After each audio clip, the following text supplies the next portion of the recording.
Hey everyone, welcome back to day 5. We are doing this a little bit differently today so that I can share my screen with you. So give me 1 second to get that set up.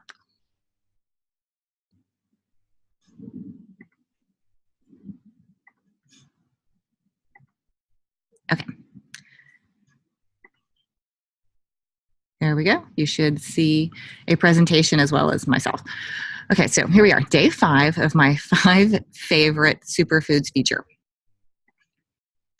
It's herbs and spices. I think I mentioned earlier this week that I wasn't just picking one particular food. I kind of cheated a little bit and I said, it's a class of foods. And herbs in particular are major power in tiny packages, right? There is so much to say about each of them. This is one of those things where there are whole books written on the subject. And I would also recommend the drax.com website for more specific information about the all of the particular qualities of herbs and spices and how you can use them in fresh food form, but also in essential oils, which we could probably talk about another time. But anyway, basil in particular happens to be one of my favorite, partially because it's just so dang yummy. And it can be used in a lot of different ways. Fresh, dried, marinades, different kind of recipes. Like think about basil pesto sauce, right? All sorts of different yummy ways to use basil. Just tear it up and throw it in your salad if you have fresh stuff. Any of your like marinaras and things like that are always quite lovely with basil in them. So research has shown us that basil has some really cool properties, such as antiviral, anti-inflammatory. It's a pain reliever. It helps your liver. It helps prevent diabetes. It helps to boost your immune system in general.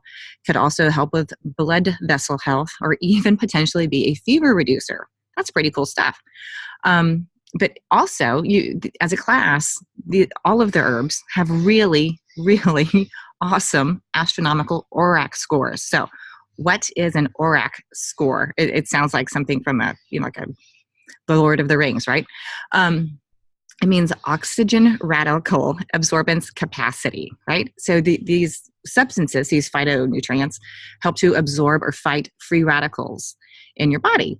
And so what are these things and, where do these free radicals come from? Well, they are caused by energy production, such as just the everyday living and exercise, but also by exposure to other things. There we go. Such as, smoking, drinking, pollutants in the air, pollutants, in our food or plastics, fried foods, pesticides, all sorts of different things can contribute to this.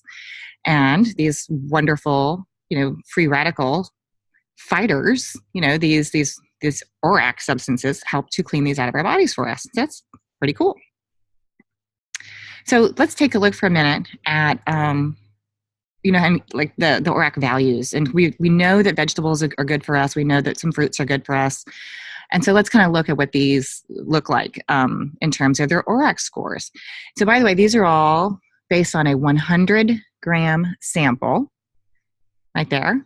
Okay, and they're in this particular part of the chart, it looks like they're sorted by, we have fruits on one side, vegetables on the other. And by the way, these are the actual scores. And nobody presents this in a usable form, by the way.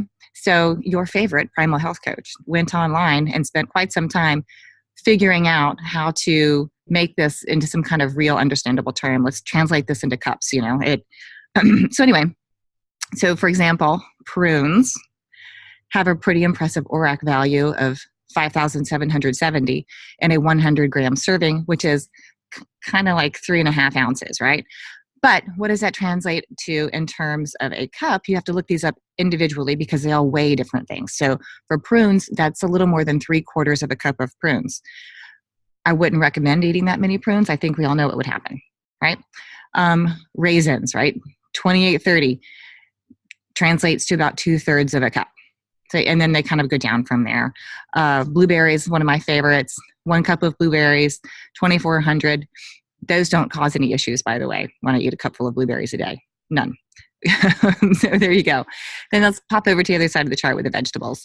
We eat broccoli in our house fairly often. It's pretty dense, so it takes a 1/2 cup to reach that ORAC value of 890. Just wanted to show you a realistic serving size to achieve like this kind of a thing, this kind of a number. Spinach, that's about 3.5 cups to get there. Okay, so let's compare that to our friends, the herbs. See what we've got. Check out those numbers. They're crazy. All right, so these are also based on a 100 grams of fresh or 100 grams of dried, which is about 3.5 ounces. Well, again, that's one of those things that doesn't translate very well unless you put a serving size to it. So we have tablespoon of fresh and teaspoon of dried, typically because in a recipe, there's kind of a rule of thumb and it's not perfect, but if it calls for fresh in your recipe and you have to substitute with dried, typically you go with about 1/3 the size. So there you go.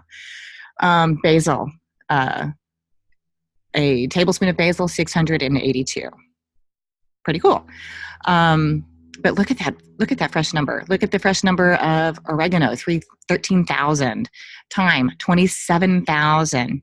Look at the dried numbers. They're insane. 157,000 for thyme, 165,000 for rosemary. So, what's going on here? Why are these numbers so different?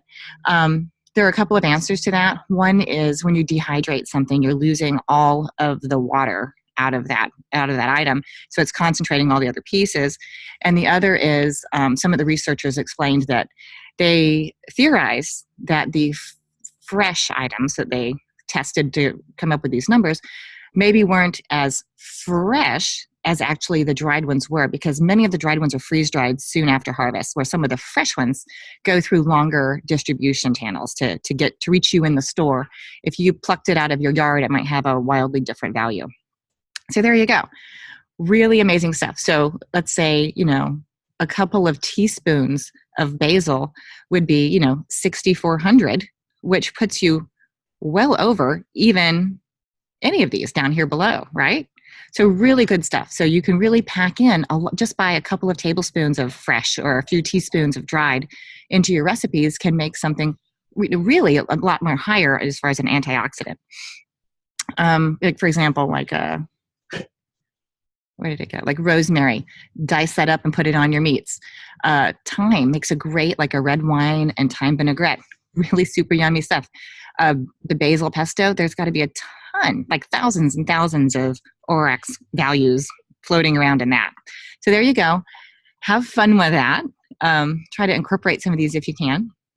So at the end of the day, my recommendation is to not to get too tied up with all of the little pieces, but eat a varied and interesting diet. I really like the idea of a vibrantly colored plate. Try to eat from the different categories, try new things, kind of stretch your wings a little bit, but just know that little changes, such as adding some more herbs and spices to your life, or an extra serving of salmon a week, can really have a positive impact. So at the end of the day, all we want to do is live vibrantly.